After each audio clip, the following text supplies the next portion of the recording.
नमस्कार दोस्तों, आज के इस वीडियो में आप सभी का स्वागत है।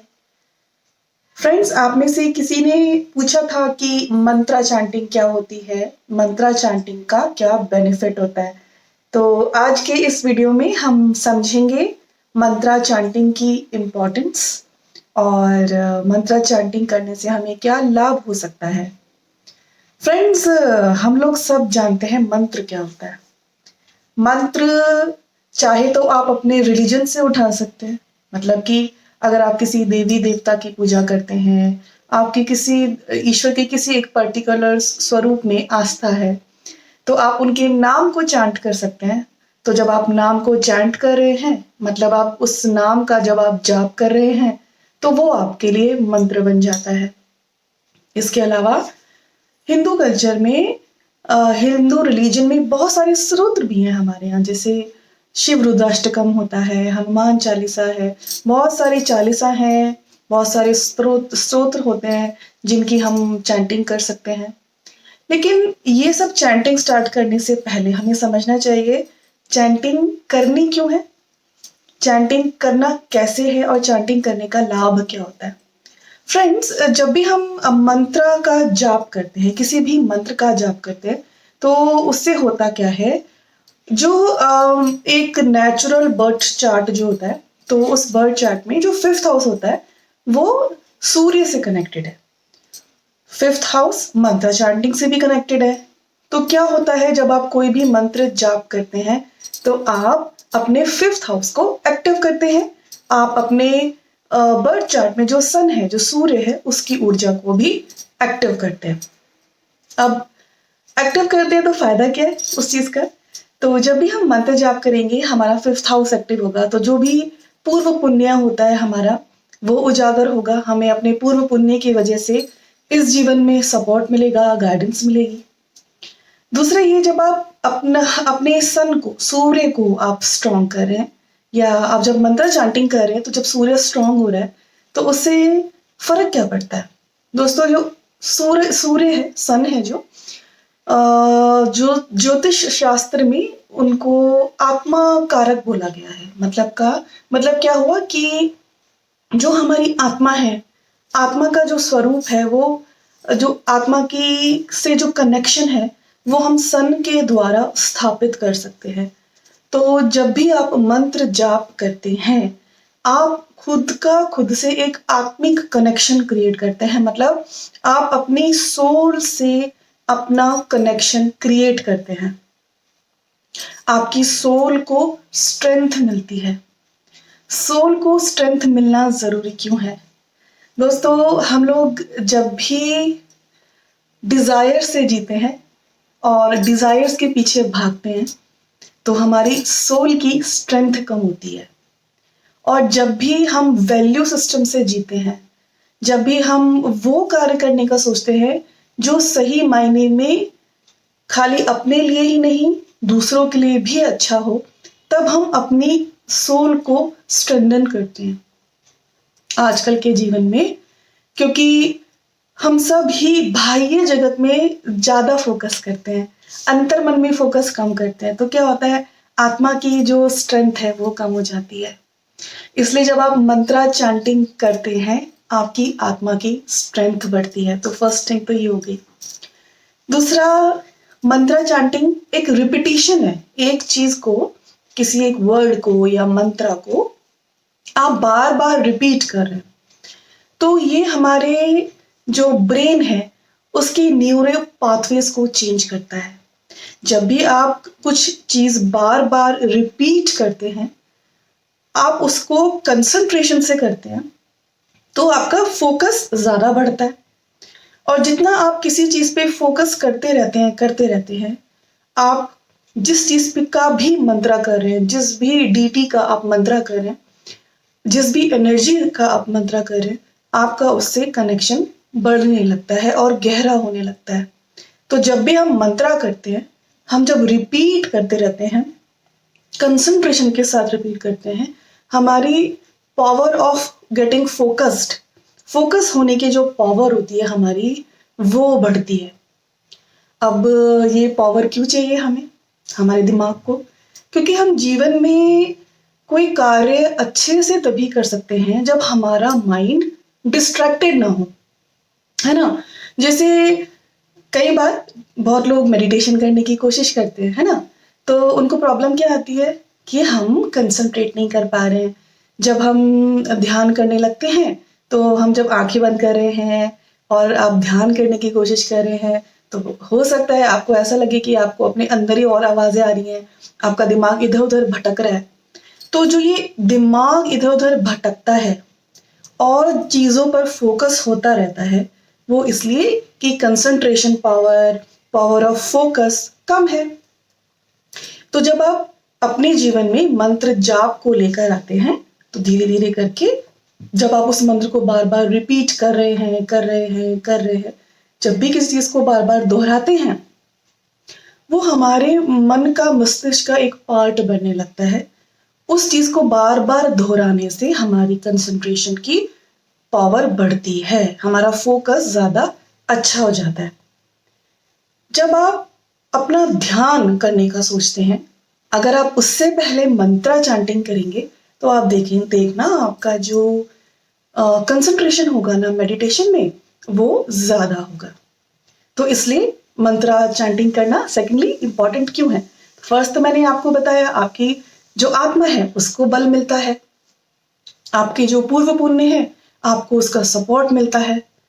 फिर आपको जब आप बार बार रिपीट कर रहे हैं तो आपको अपने अंदर कंसंट्रेशन की पावर को आप बढ़ते हुए महसूस करेंगे। ये कंसंट्रेशन क्यों जरूरी है? फर्स्ट तो इसलिए क्योंकि अगर आपको ध्यान करने में प्रॉब्लम है तो आप ध्यान अच्छे से कर पाएंगे। इसके अलावा कंसंट्रेशन की पावर हर जगह चाहिए होती है अगर हमें अपने जीवन में अच्छे रिजल्ट्स चाहिए, अगर हम अपने जीवन में प्रोडक्टिविटी लाना चाहते हैं, अगर हम अपने मन में शांति लाना चाहते हैं। क्या होता है जब हम ईश्वर के किसी एक स्वरूप से अपने आप को कनेक्ट करते हैं? मतलब कि फॉर एग्जाम्पल अगर आप सोचें कि आप पहले ये सोचिए आपको ईश्वर का कौन सा स्वरूप अच्छा लगता है। फॉर एग्जाम्पल अगर आपको श्री कृष्ण अच्छे लगते हैं, श्री राम अच्छे लगते हैं, या हनुमान जी अच्छे लगते हैं, और आप चूज करते हैं कि भाई आप इनमें से किसी एक ईश्वर के स्वरूप का आप मंत्र जाप करना शुरू करेंगे। हम जिस चीज पे भी फोकस करते हैं हमारे अंदर उसकी क्वालिटीज आने लगती है, हमारे अंदर उसकी जो बेकार क्वालिटीज है, जो डिसक्वालिटीज है, वो भी आने लगती है। इसलिए सर्वप्रथम हमें ये सोचना है कि हमें कंसंट्रेट किस पे करना है। इसलिए फ्रेंड्स हमारे कल्चर में सिखाया गया है हमेशा बचपन से मंत्र चैंटिंग सिखाएं, ईश्वर के नाम पे मंत्र चैंटिंग करें, क्योंकि ईश्वर के अंदर क्वालिटीज हैं। तो जब हम श्री राम का नाम लें, चाहे हम श्री कृष्ण का नाम लें, चाहे हम हनुमान जी का नाम लें, चाहे हम खाली ओम का उच्चारण करें, या हम कोई मंत्र चूज करते हैं जो एक पर्टिकुलर ईश्वर के स्वरूप से कनेक्टेड है, तो हम अपने अंदर वो क्वालिटीज लेकर आते हैं। लेकिन अगर आप किसी व्यक्ति की नेगेटिविटी पे कंसंट्रेट करते हैं, या आप एक हमेशा किसी ना किसी व्यक्ति के नेगेटिविटी के बारे में बोलते रहते हैं, या किसी एक पर्टिकुलर व्यक्ति जो नेगेटिव है उसके बारे में सोचते रहते हैं, तो आप क्या करेंगे? आप वो अपने अंदर एक नेगेटिव मंत्र चैंटिंग कर रहे हो। मतलब आपने एक नेगेटिव मंत्र ले लिया और आपने अपनी हैबिट क्या बना ली कि लोगों के बारे में बुरा बोलना है, या किसी एक पर्टिकुलर व्यक्ति से आपको प्रॉब्लम है तो आप सिर्फ उसकी नेगेटिव नेगेटिव देखते हैं, और जब आपको मौका मिलता है तो आप किसी से उसके बारे में बात करते हैं। तब आप क्या करेंगे? ये भी एक एनर्जी पे फोकस है, लेकिन नेगेटिव एनर्जी पे फोकस है, लेकिन रिपीटिशन तो हो रहा है ना बार बार, कंसंट्रेशन तो हो रहा है ना बार बार। तो क्या होता है, दूसरे के अंदर की जो बुराइयां हैं वो हमारे अंदर आने लगती हैं। इसलिए फ्रेंड्स आपको हमेशा इस चीज का बहुत ध्यान रखना चाहिए कि आप अपने आप से, अगर आप किसी और से भी नहीं बोल रहे हैं, तो आप अपने आप से बार बार क्या रिपीट करते हैं। जो आप अपने आप से रिपीट करते हैं वो आपका मंत्र बन जाता है, और फिर चाहे वो पॉजिटिव है या नेगेटिव है, आपके अंदर वो सारे गुण या अवगुण आने लगते हैं। दूसरी तरह का एक जो नेगेटिव मंत्र चैंटिंग जो लोग करते हैं, वो कई बार हम करते हैं मैं बेचारी, या मैं बेचारा, या मैं तो बहुत दुखी हूं, या मेरे दुख खत्म ही नहीं होते हैं, या दूसरे लोगों ने मुझे बहुत दुखी किया है, या जीवन में मेरे सिर्फ संघर्ष ही है। जब हम इस तरह के नेगेटिव स्टेटमेंट्स अपने आप को बार बार बोलते हैं ये भी हमारे लिए नेगेटिव मंत्र है। तो जो आप अपने लिए सोचते हैं ना कि मैं बेचारी, या मुझे सब धोखा देते हैं, या मेरे को सब हेट करते हैं, वगैरह वगैरह, जो भी हम अपने आप से नेगेटिव बोलते हैं, वो ही हमारी रियलिटी बनती रहेगी। तो हमें ये समझना जरूरी है, नेगेटिव मंत्र भी हो सकता है, पॉजिटिव मंत्र भी हो सकता है। इसलिए मैंने आपको कहा आप मंत्र क्या करें, ईश्वर के जिस स्वरूप को आप मानते हैं, चाहे वो श्री राम है या फिर आप ओम का उच्चारण करना चाह रहे हैं, श्री कृष्ण का, क्योंकि जब आप उन पे कंसंट्रेट कर रहे हैं, आप धीरे धीरे अपने अंदर उनकी क्वालिटीज लेके आते हैं। मैं आपको समझाऊंगी वो क्वालिटीज कैसे आपके अंदर आएंगी। मैं आपको एक एग्जाम्पल देती हूँ। मुझे जब मैंने परमहंस योगानंदा के बारे में सुना था, तो मैंने उनके लेसन्स लिए और मुझे बहुत अच्छा लगता था उनके लेसन्स को पढ़ना, और मैंने उनको अपना गुरु माना। तो मुझे इतना प्रेम होता था जब मैं उनके लेसन्स पढ़ती थी, जब मैं उनकी बुक पढ़ती थी, तो मैंने अपना एक छोटा सा मंत्र बनाया, और मैं उसमें ओम गुरु सबसे छोटा सिंपल मंत्र है, ठीक है। तो मैं ओम गुरु बोलती रहती थी। फिर फायदा क्या हुआ मुझे इस मंत्र से, तो फर्स्ट ऑफ ऑल क्योंकि मैं ओम गुरु कर रही हूँ, और मैं गुरु का स्वरूप परमहंस योगानंदा को मान रही हूँ, तो कहीं ना कहीं मैं उनकी एनर्जी से कनेक्ट करना चाह रही हूँ, उनके ज्ञान से कनेक्ट करना चाह रही हूँ। तो जब मैं ओम गुरु करती थी और फिर मैं लेसन्स पढ़ती थी, तो कई बार ऐसे होता था कि लेसन में कुछ ऐसा लिखा है जिसपे विश्वास नहीं होता था कि जीवन में इतना सरलता भी हो सकती है क्या कभी। लेकिन क्योंकि मैंने उस पर विश्वास किया, तो मैं तब भी गुरुजी को बोलती थी कि आपने जो ये लेसन्स में लिखा है, मन में सोचती थी कि ये बहुत सरल बात है, बहुत अच्छी बात है, लेकिन इसकी अनुभूति क्या सच में हो सकती है। लेकिन कुछ समय के बाद, जैसे मैं अपना मंत्र चैंटिंग में कुछ और सोचे बिना, सिर्फ जब मैं घर का काम कर रही हूँ या कोई और काम कर रही हूँ, तो मैं मन में ओम गुरु बोलती रहती थी। और कई बार ऐसे होता था, ऐसा लगता था कि जैसे अपने अंतर मन से ही उत्तर मिल रहे हैं। कई बार कोई कंफ्यूजन होता था तो वो कंफ्यूजन क्लियर हो जाता था। और कई बार ऐसा हुआ कि जो मैंने लेसन्स में पढ़ा, जिसको पढ़ के लगता था कि ऐसा भी हो सकता है क्या लाइफ में, इतनी सरल, इतनी अच्छी लाइफ हो सकती है क्या, इतनी अच्छी अनुभूतियां हो सकती है क्या, वो अनुभूति भी होती थी। तो जो मंत्र चैंटिंग होती है, वो आपको, जिसकी को भी सोच के आप मंत्र चैंटिंग कर रहे हैं, वो आपको उस कॉन्शियसनेस से, उस चेतना से कनेक्ट कर देती है। इसको मैं आपको एक और तरीके से समझाना चाहूंगी। जैसे मैंने बोला मैं ओम गुरु बोलती हूँ, तो मैंने गुरु का स्वरूप परमहंस योगानंदा को माना, तो जो उनकी नॉलेज थी वो मुझे और अच्छे से समझ में आने लगी। धीरे धीरे करके कुछ कुछ नॉलेज की अनुभूति भी होने लगी, जो उन्होंने चीजें लिखी हैं। इसी तरह फ्रेंड्स, जो गुरु की एनर्जी होती है ना, वो उससे हम सभी कनेक्ट हो सकते हैं, इर्रिस्पेक्टिव ऑफ आप किसी को गुरु मानते हैं या नहीं, उससे फर्क नहीं पड़ता। क्योंकि जो गुरु की एनर्जी है ना, मतलब अगर मैं बोलूं, अगर हम एस्ट्रोलॉजी में देखें, गुरु एक प्लैनेट बोला हमने, और जो जिनको बृहस्पति बोलते हैं, ठीक है, वो एनर्जी किस चीज से रिलेटेड होती है, वो होती है नॉलेज से रिलेटेड। लेकिन नॉलेज के साथ साथ वो होती है मेहनत से भी रिलेटेड, क्योंकि जो 9 नंबर है, इट इज लाइक एक नंबर, एक 9 जो ज़ोडिएक साइन है, वो है एक ऐसा साइन जहां पे हमें ज्ञान प्राप्त करने के लिए मेहनत करनी है, अपने अंदर डिसिप्लिन लेके आना है। तो जब आप ओम गुरु चैंट करें या आप अपने अंदर नॉलेज लेके आना चाहते हैं, तो आपको अपने जीवन में डिसिप्लिन लाना भी बहुत जरूरी है। वो डिसिप्लिन कैसे आएगा, उसका फर्स्ट स्टेप क्या होगा, आप अपने लाइफ में मंत्रा चैंटिंग को लेकर आए। क्योंकि जब आप मंत्रा चैंटिंग करेंगे, तभी आप अच्छे से ध्यान कर सकते हैं। तभी जब आप ध्यान करेंगे तो आप एम्प्टी होंगे अंदर से, और जब आप एम्प्टी होंगे तभी आप ईश्वर की ऊर्जा को, ज्ञान को अपने भीतर ला सकते हैं। तो इसलिए मंत्रा चैंटिंग की इंपॉर्टेंस ये भी है। अगर हमें बृहस्पति की एनर्जी, गुरु की एनर्जी भी चाहिए, तो हमें अपने अंदर पहले पीस चाहिए, डिसिप्लिन चाहिए, हमें एक स्टूडेंट बनना है। अगर हम ये सोचने लगेंगे कि हमें सब कुछ पता है, तब हमारे अंदर नॉलेज नहीं आएगी। फ्रेंड्स, जानकारी में और ज्ञान में फर्क है। मतलब 2 वर्ड है इंग्लिश में, इंफॉर्मेशन, और एक वर्ड है नॉलेज, या फिर मैं बोलूंगी विजडम। हिंदी में हमने बोला जानकारी या फिर ज्ञान, दो अलग अलग वर्ड है। जैसे आप इस वीडियो को सुन रहे हैं या आप और भी बहुत सारे वीडियोस सुनते हैं, बुक्स पढ़ते होंगे, ज्ञान की बातें सुनते होंगे, पढ़ते होंगे, तो फ्रेंड्स वो आपके लिए सिर्फ एक जानकारी है।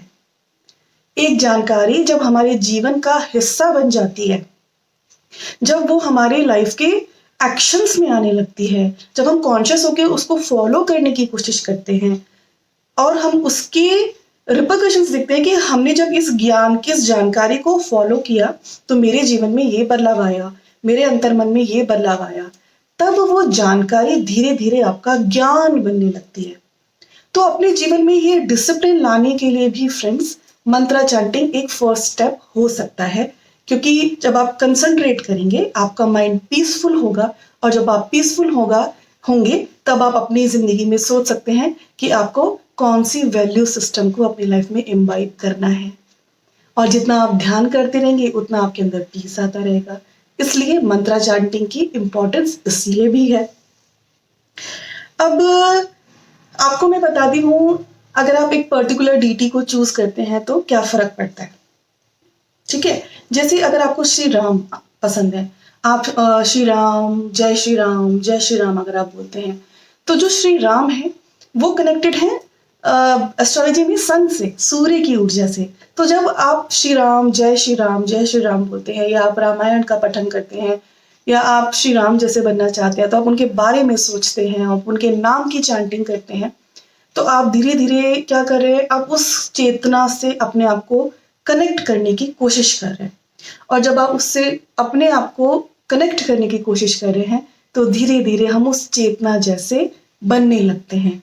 तो जब भी अगर हम चाहते हैं हमारे जीवन में सही वैल्यू सिस्टम हो, डिसिप्लिन हो, और हम सिर्फ अपने जीवन में राइट एक्शंस करें, तो अगर आप जय श्री राम का मंत्र जाप करेंगे, आपके अंदर उस तरह के जीवन की एक वैल्यूज पे जीवन जीने की शक्ति आने लगेगी। इसी तरह अगर आप जय श्री कृष्ण बोलते हैं, तो जो श्री कृष्ण है वो चंद्रमा से कनेक्टेड है एस्ट्रोलॉजी में। तो जब आप जय श्री कृष्ण बोलते हैं तो आप स्वतः ही अपने मून को भी अच्छा कर रहे हैं। आपका जो चंद्रमा का जो कनेक्शन है आपके बर्थ चार्ट में, आप उसे भी हील करें, तो क्या होगा, आपकी इमोशनल हीलिंग होने लगेगी। आप देखना मोस्टली जो भी श्री कृष्ण को के जो भक्त होते हैं वो कितने प्रेम से परिपूर्ण रहते हैं, कितने खुश रहते हैं, क्योंकि जब वो जय श्री कृष्ण बोल रहे हैं तब वो अपने आप को कृष्णा कॉन्शियसनेस से कनेक्ट कर रहे हैं। और जैसे जैसे जैसे कनेक्शन बढ़ता रहता है ऐसे ही उनके अंतर मन में बदलाव आने लगते हैं, उनके अंदर प्रेम ज्यादा आता है, भक्ति का प्रेम ज्यादा आता है, वो सेवा करना चाहते हैं, मतलब उनके अंदर नर्चरिंग की पावर ज्यादा बढ़ती है। इसी तरह अगर हम श्री हनुमान का मंत्र जाप करते हैं तो आप श्री हनुमान जी की क्वालिटीज देखिए क्या होती हैं। हनुमान जी के अंदर बहुत पेशेंस है, जबकि वो उनको वानर कहा गया, लेकिन उनके अंदर एक इंसान से ज्यादा कंसंट्रेशन पावर है। तो वो किस चीज का द्योतक है, क्या सिंबलाइज करते हैं कि जो हमारा माइंड है जो इधर उधर भटकता रहता है वो कंप्लीटली कंसंट्रेशन और फोकस सीख सकता है। उसका सबसे बेस्ट एग्जांपल श्री हनुमान है। इसके साथ साथ उनके अंदर भक्ति है, उनके अंदर पेशेंस है, उनके अंदर शारीरिक पावर तो है ही, उनके अंदर मानसिक पावर है, उनके अंदर सिद्धियां हैं। तो जब आप श्री हनुमान जी की पूजा करते हैं तो आपके अंदर से डर निकलने लगता है, आपके अंदर कंसंट्रेशन पावर ज्यादा बढ़ने लगती है, आपके अंदर पेशेंस आती है, आपके अंदर भक्ति आती है।